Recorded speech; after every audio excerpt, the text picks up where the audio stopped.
Well, greetings, ladies and gentlemen. I think as promised in the Skyfall review, I've seen the World War Z trailer. It's time to give my reaction to it. It's a little delayed, I know, but what's my reaction? It's that the internet is really, really nitpicky. I'm gonna say that outright right away because we have a teaser trailer, and all I see people talking about is they're immediately, this is the worst movie in the world. Look how they fucking ruined it. Now, unlike a lot of the, if you watch if you watch my reviews, a lot of times when something's based on a book, the first thing it's me saying is, now I haven't read the book, but I'm looking at this then as a new fresh period as a movie. I've read World War Z. I think people, I've read it. I think I've actually read it twice. Maybe not. I think I skipped a few chapters in the second one because I they were short chapters. I already remembered everything that happened, but I've read the book. So this is one of those times I can actually go and counter argue people complaining about differences from the book. And the big one everyone's immediately hitting on from this trailer, and by the way, I'm not showing the screen caps. I sometimes do that, sometimes don't.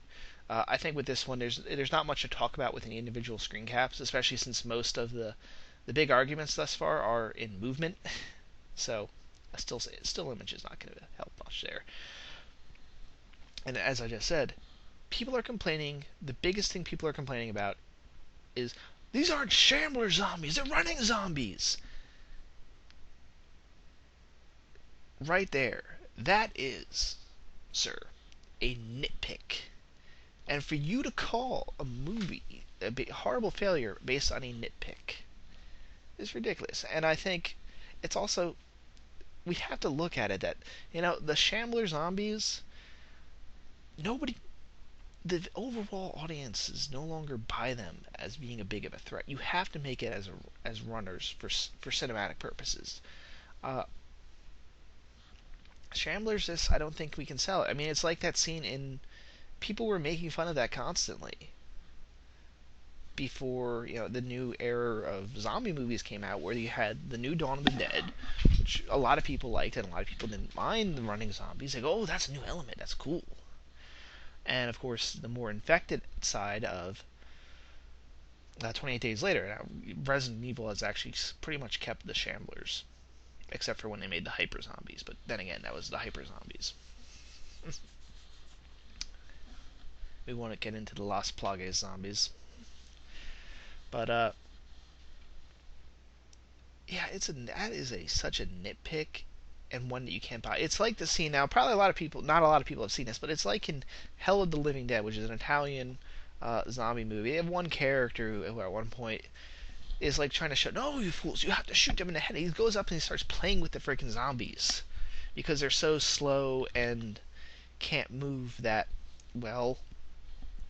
They're really not much of a threat. The guy actually sticks his arm like right in the face of one of the zombies, like, yeah, you want this? It's like chicken. Ah! The character is very over the top, by the way. It does that. Of course, he just pulls the zombie away. He's like, get out of that! He puts a Tommy gun in the guy's face and blows the zombie away. It's a great movie. You should check it out. I should review that sometime. But that's kind of an example of why people don't want the slow-moving Shambler zombies. And of course, the other thing, I love people who write into this, that's not very realistic. Okay, so you buy the dead, a rotting corpse no less, rising back from life, and the thing you can't buy is, even after it's rise back doing this physically impossible thing, you're okay with it kind of shambling or walking, but if it runs, no, that's breaking suspension of disbelief. And why? Why is that a trope? It's because people people know of rigor mortis, but they don't understand rigor mortis. After a couple hours, a dead body starts to really stiffen up. Of course, what most people don't forget is bodies don't continue to stiffen up. After a day or two, the body becomes limber again. So even rigor mortis is not permanent. But that's the origin of kind of why zombies shamble a at least on screen. We have this association with dead bodies being stiff. But obviously, if something's affecting the corpse enough to bring it back to life, it's obviously messing with the process of whatever was. It's messing with the process of death. So I can buy the zombies can run, especially when they're fresh zombies. Then who knows? Maybe they'll add channelers. Maybe they'll make it that fresh zombies can run, but later zombies become shamblers. Dead Island did that. So really, if that's your complaint, shut up. Really shut up. That's a nitpick, sir. Isn't this is the problem with the internet? People are out there to find problems. Now, if you wanted to say like a couple of the scenes where the CGI needs to look better, I can buy that. I could see having some issues with the CGI zombies in how they look. A lot of people are complaining about the flood element, but I think as selling the threat of the zombies visually, where they had these massive surge of zombies, and they're kind of had this. They look like a flood almost. They almost had crowd fluid dynamics probably to the CGI. I like that. I actually like that movie. It sells it very well as a threat. I do agree that probably the actual CGI itself needs a bit of a tune-up. That might be a legitimate problem and a legitimate complaint with the movie. I will grant you that one. How much CGI is going to be in the movie is also completely debatable because, the trailer, I think, this trailer specifically is trying to sell us on a different type of zombie movie, one that has an epic scale. So, of course, they're going to be showing us more of the large-scale scenes, which are going to involve more CGI zombies. But right from the get-go, we know there's going to be live-action zombies because the scene where Brad Pitt is on the rooftop running to the helicopter, the zombies chasing him there are live action, are actors. It's live action. So we know that they're not going to do all CGI. It looks like they're going to do CGI when they have to have like a couple thousand zombies on screen at once. So again, I think this is people rushing to conclusions based on a trailer, not realizing, okay, the trailer is just the main purpose of the trailer is we want to tell everyone that, hey, this is a different type of zombie movie. We're going for a more large scale, epic look, epic feel. We want to get the scale of a global zombie pandemic. So of course you got to use, there's really no other way to get shots. Like there's one shot in there of planes taking off from an airport, and you see like how I think those are refugees and not zombies like attacking the planes. I think there's refugees waiting to get taken out and flown off to whatever safe zones there are. But you can't really do that. I mean, for a 5-second shot that's probably in the movie, that would cost a lot of money. So much so to make it impossible. I think even in the old days they would use matte paintings and such, so it would still look fake. So for that stuff I can really buy CGI. As for the fluid dynamics, again, I think it sells the zombies as a threat as long as they can run. I also liked how they, even when they're running down in Israel, that like roadway, the zombies are kind of still like, they're not perfect runners. They're constantly the ones in the front, like tripping, falling, and another zombie trips and falls over him. But the other zombies just kind of come over that, like very crowd-like, how they're just like tumbling over each other, but they're still continually moving forward. Kind of shows the relentlessness and the fear. And I suppose a few of those zombies were also just shot by Israeli soldiers, but it'll be interesting. And of course, the scene with the body ramp, where zombies are just piling on top of each other to the point where they're almost getting over this wall. I'm not sure if it's going to be selling that as a if the zombies get over that wall, maybe that's why there's the outbreak in Israel, or if that's just, that might be a scene where, okay, everyone gets behind the wall and they show the zombies piling up just to show the relentlessness of like, oh my god, we really can't do anything else out there. Like the zombies are almost over this giant wall that we assembled. Though hopefully they'll also show that. At least the Israelis put it like a little gangplank up there, so a guy with a flamethrower can just bend over and just go, burn the zombies down. But I think it's to show the relentlessness, and probably maybe the hope with that particular, that might shot actually, its purpose in the movie might be to show. I think we need to get into like somewhat of a plot prediction, which is another problem. But I think the point is, I hopefully they follow at least somewhat with the book. With in the book, Israel kind of combines with Palestine early on in the outbreak, and they build a giant wall around Israel and Palestine to keep, because they go, we see what's about to come down. This is about to be an apocalyptic event. We're gonna sit this out, and it works. The Israelis and the Palestinians, as the rest of the world gets wiped out, they kind of just sit pretty behind their wall, and I just kind of wait till the rest, like everyone's dead, and then they kind of, I think in the end they took up like huge swaps. Like the Palestinians all of a sudden like own like half the Middle East, and the Israelis like just expanded down into Egypt and stuff. But um, yeah, they kind of sit out, and it works. And I think maybe to sell that is like, you know, that seemed like its purpose in the film might be maybe Brad Pitt survives and maybe Israel's doing alright, but he goes. I think his purpose in the film is he still works for the UN. A lot of people are saying he's a spy.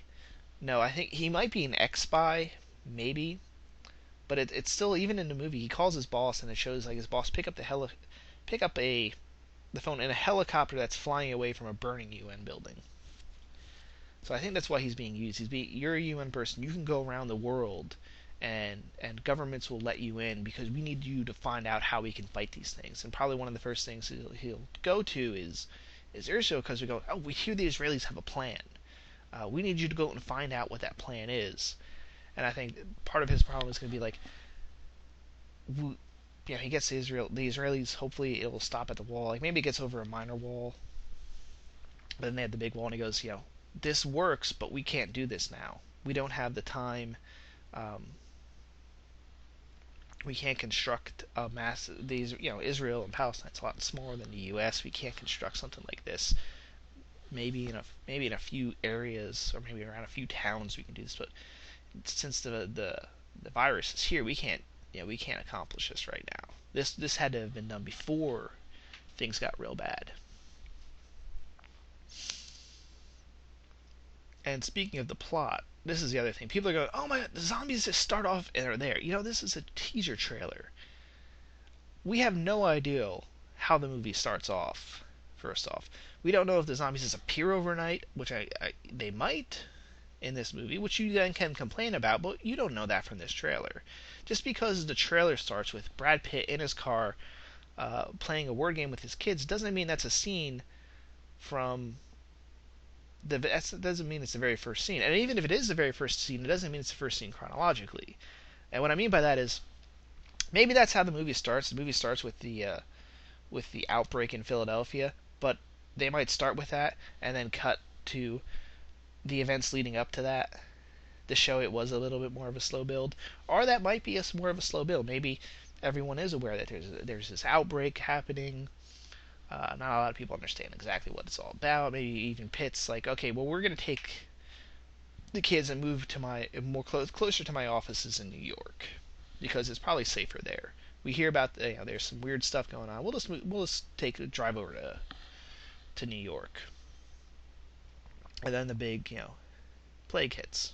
We don't know the context fully of that scene. If it's like that's when you become fully aware, because even in the book, a lot of people would describe a couple of characters described them like knowing about the zombies, and then it was a while before all of a sudden it was there in their backyards. Their neighborhood was all of a sudden being overwhelmed, and that was the first time they saw like the zombies. So I don't think it's false to conclude that that's the start of the movie. Like I said, it might. If that is the case, you can argue against it. That is a legitimate complaint. But don't run with the assumption that it is. And that's, I think, the problem with a lot of people doing is we see nothing really of the plot. It looks like they mainly selected two scenes. Looks like whatever happens is Brad Pitt, Philadelphia wants it being falling, drives across Jersey, gets to New York, which also looks like it's in chaos, but it hasn't quite completely fallen yet. He has to get to, calls his boss arranges for him to get picked up. They narrowly escape with a helicopter. He arrives to one of the fleets which are described in the ship. People, which is always one of the things I loved about that is, I was always thinking, what during the zombie outbreak? What about all the boats out there? hundreds of thousands of people currently on in the water, if not maybe a million or two people on ships, and they can stay out there for a while. And if you get some fishing ships out there with everybody, the fishing ships are able to process. A lot of the large trawlers actually have processing plants on board the ships. So you get a couple of trawlers with a fleet, you could feed yourselves almost indefinitely out there as long as you're not sinking. You got offshore oil rigs. Hey, all you need to do maybe is seize one refinery. Most refineries are located right on the shorefront. Just build a wall around one refinery, and you can supply those ships for a long time. And nuclear ones can go for years. I always think most zombie apocalypses completely forgot you could do that. That people would just go out to sea, especially when you have like nuclear submarines and such that already go out for like 6 months at a time.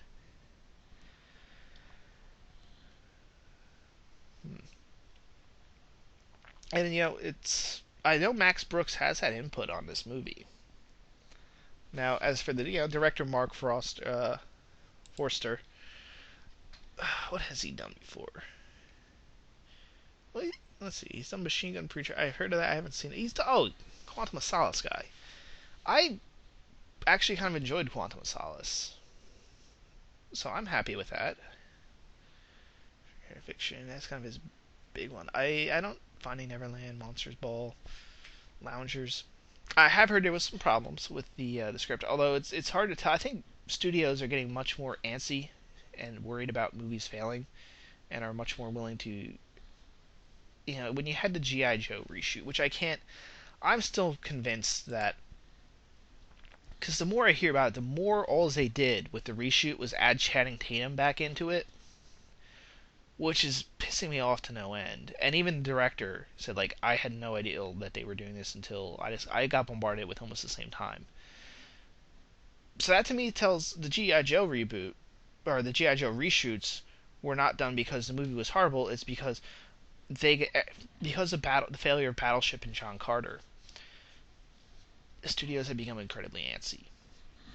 And are almost they're seeing failures anywhere, and they're afraid to take risks and such. So the fact that they reshot World War Z, it could mean that the movie was a mess. I'm not saying it's not.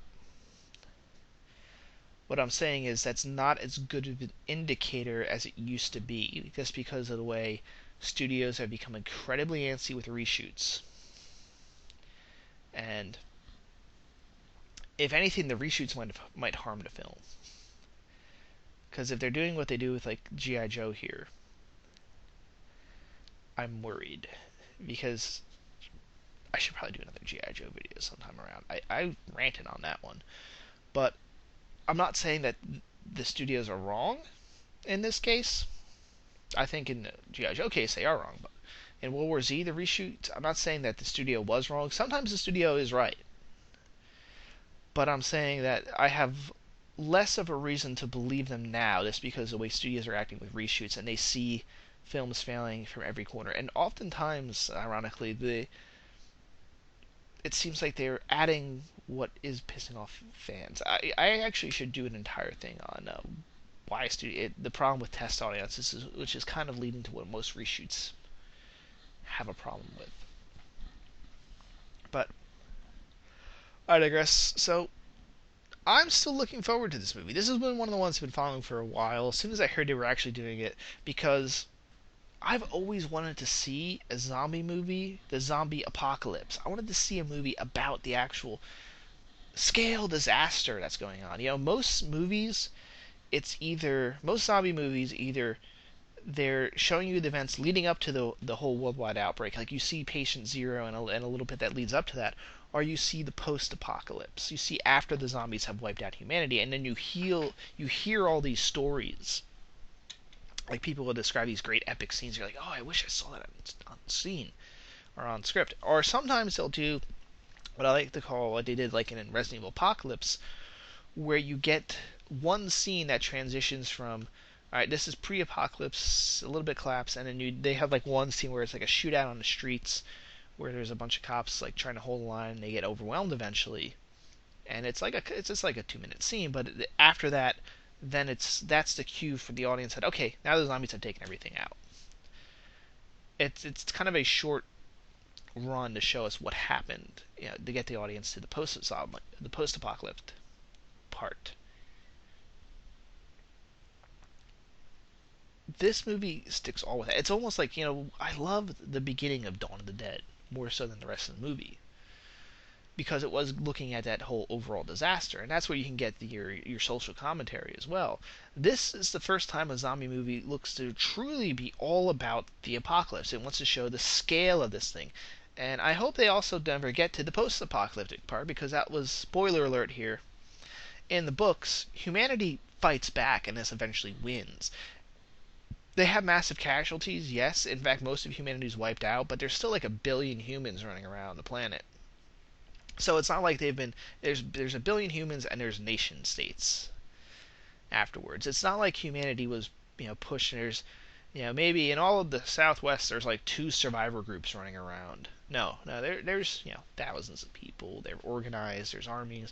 Eventually humanity kind of gets its act together and fights the zombies using basically Napoleonic tactics, which I should get into. I don't hold the book up as this great achievement in writing, because I had a lot of complaints about it. A lot of what was in the book was authorio fiat, which is basically the author ignoring how things would really go in order for them to get the movie to where they were going. For example, one of the things that pissed me off in the movie was when they were talking about Russia. The Russians had to apparently go back into their stocks of World War II weapons, because that's what they had plenty of. I'm like, no. For one thing, a lot of the World War II reserves have already been melted down and reused, and you're trying to tell me that the Soviet Union, it had really 50 years of producing Kalashnikovs and tanks and ammo for those two. 50 years of almost World War II level production. But no, the 3 years it had of World War II level production on like the old Russian machine guns, the PSH something. Those are what they had. Those what they had to break out. No, there's a few of those floating around probably still, but the Russians, believe me, have tons of AKs sitting around. They were producing AKs way more than they've ever produced stuff. Hell, they even produced, in the 50s, they were producing much more military equipment than they did during World War II. If I remember correctly, I think they produced the T-55, they produced almost 100,000 T-55s, tanks. And I think if they produced T-34s, I think they only produced like 50,000 of those. Granted, that's a huge number, but it goes to show, like, the author wanted to somehow, like, had a really reactionary, like, stuff was better in World War II, so we want to go more back towards that stuff. And like, no, that wouldn't happen. You would probably, in fact, when they described the humanity, well, I'll get into Yonkers in a bit, but when they described how like the U.S. like retook itself, like I like the idea overall strategy. They went, well, okay, in this apocalyptic scenario, we have the Rydecker plan, I think it was called, where you develop safe zone areas. Leave a few outposts that will draw the zombies to them, but they're well protected. And then you reorganize yourself there, and then you push back against the zombies from these safe zones. That seemed like, okay, that seems like a good strategy. I can buy that. Maybe it wouldn't actually be the best strategy to actually use, but it has enough of a tinge that you buy it. And I hope they actually do that in the movie. I hope they have him looking around for a magic bullet, and the end of the conclusion is no, we just had to actually reorganize and end this fight. That was the way we had to win. That'd be an okay ending. I would be happy with that. But crap! I just lost my train of thought. Yeah, but the way the U.S. wins is, I remember, they line up, and like Napoleon attacks, they stand there and they fire, like just on the ground. And no, you'd figure fighting giant hordes of zombies, the way to fight them would be in armored vehicles. Like tank artillery would be great against a horde. A lot of people, I've actually seen someone argue against this, and this proves they're a fucking idiot, because they're going, no, because unless you can get the artillery shell to hit on every single zombie's head, it's not going to work. Like, you realize, absolutely no concept of how powerful artillery is, how it would just shred. Maybe, yes, I will tell you, yes, it wouldn't be as effective as if it hit a tightly packed crowd of humans, normal, but it's still going to take out dozens and dozens and dozens of zombies, if not over 100 zombies in one hit. Like maybe there's some of them on the outside of the blast radius that if they were normal humans, they would, you know, they would have died, but because they're zombies, they'll just have massive damage to them, which means they probably won't be walking around or can't grasp at you. But the blast on an artillery shell would just destroy anything in the center. I'm talking about, yeah, it will destroy the brain. It'll just shred that thing to pieces. It'll separate some heads from bodies. And then, so you would figure, and then that's just one blast. You can follow that up with massive, just boom, boom, boom, boom, boom, boom, boom, boom, boom, artillery. Like old World War II. That's when you can bring in some old World War II style, where they would just have the Russians who used to just line up artillery like right next to each other and just fire this stuff nonstop and just completely obliterate an area. That would be the more effective way if you're fighting hordes. And then you would still want to use, like maybe you'd redesign armored vehicles, but you can, for example, you can fight with them. The old BMP-1s and the M113s, you actually had rifle ports in them, so you could actually stick your rifle out the side. While the troops were in the back, they could stick their rifle out the side of the vehicle, literally just the rifle, like just the muzzle out, and you could shoot from inside the vehicle. Like those, that would be what you would see. You'd use those type of tactics where you could just drive, you'd run over the zombies directly in front of you, and then from inside you just shoot all the zombies that are around you. You could see them. There's like a little hole that you can see the fire. You probably have vehicles redesigned to do that. And tanks would still be effective. Again, they have guns on the front. They also have machine guns coaxialed to those guns so they can spray the guns off. If the zombies get attacked, there's a tactic actually to defeat that, where tanks will actually spray the other tank down with machine gun fire because it's so thick, the machine gun's not going to go through that armor or even dent it. So there's actually already existing most people don't know this. Like this is why you don't want to have a tank by itself. You want to have a couple tanks, because if infantry gets on top of one tank, he radios over to the other tanks. Oh my! You have to hose me off, which means they actually turn the other tank will actually turn and spray the machine gun all over the other tanks. And sometimes if they're on both, they'll actually just point at each other and spray the machine gun rounds all over the tanks. The tank crew inside is fine, but the infantry on top just gets massacred. And then of course there was Yonkers, which is like, who? Apparently the U.S. had this massive show of force, but they forgot to give them any weapons. Like, in fact, that was part of the problem. Is they actually said like how effective some of the tank fire was, but they ran out of rounds, and what they had was the anti-armor rounds. I'm like, Yonkers. Maybe people that aren't as familiar with the military could buy it, but yes, military fiascos happen, and happen probably more often than they should, but never to that degree. That's just like really type of. I'm one of the people that can buy more often than not. Like the one, like, oh my god, they had this guy, he went through all this fire. I'm like, that happened. He went through all this bullet fire and not a bullet landed on him. Like, that happens more often than you think in combat. But even I couldn't buy the Battle of Yonkers. I thought it was just poorly done. I always said if they did the Battle of Yonkers on film, what they should have done was, what they should do is have the media misinterpreting what's going on and feeding bad information because they really don't know what they're talking about. Like to have it where Yonkers was really nothing more than a holding action where there's a couple of there's only a small number of troops, but to the TV it looks big. They go, well, how big is 60? Is that a lot? I don't know. We'll say it's a lot. We'll say it's a huge force. How many troops does the 60 soldiers make up? It's 100. It's probably an entire brigade. Not realizing brigade's made up of way more. 100 troops is like less than a company. And several companies then make up a battalion. And several battalions make up a brigade or regiment, depending on which organization you're actually in. So, I always thought that would be the better way. And to see, like, okay, we're doing a strategic to misinterpret, like, let's say a strategic withdrawal. They bloody the enemy and they're deciding to pull back a bit, and the studio goes, "Oh my God!" The news goes, "Oh my God! They're retreating! They're falling! They're failing! Panic! Panic! Panic!"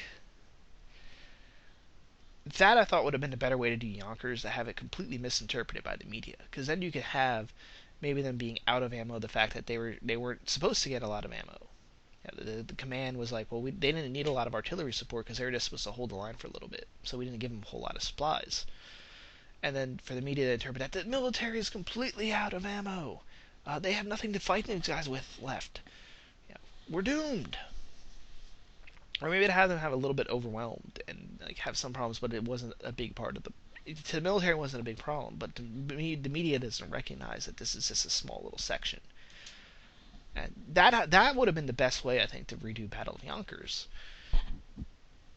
And of course, because the effect of the main plot point of the Battle of Yonkers in the U.S. is that it causes everyone to panic, because everyone thinks the U.S. military has been completely destroyed and wiped out, when it was never really the case. That's part of the social commentary. And I always thought for them to do a Battle of Yonkers type scenario and have it just be the media not knowing what the hell they're talking about, because you see that, like, as I watch like the Syrian footage from the Syrian civil war, or even the Libyan civil war from a while ago, you'd see them not know the difference between a tank and an APC.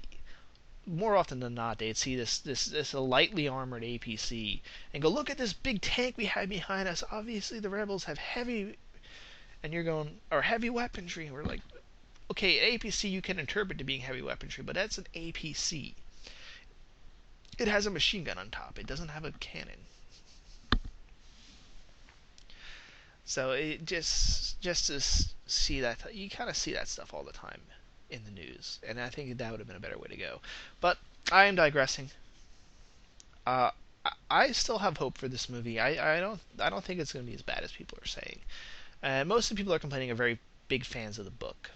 So we'll see if their complaints. I mean, they could pan out. This could be a disaster of a film. I'm not saying it's not, but all I'm saying is I haven't seen anything to solidify that position yet. So I'm just still have hope. We'll probably see a more full trailer in a couple months. This comes out in June, so I imagine by May, probably by March, we'll see a more lengthy trailer that will give us a much better idea. Maybe even a few scenes. Maybe that's what they really need to do, is release like a couple of like 5-minute clips here or there to show like, okay, it's not just this is how the movie is stylistically. Maybe that'll be enough to calm some people down. I don't know. We'll see. Signing off.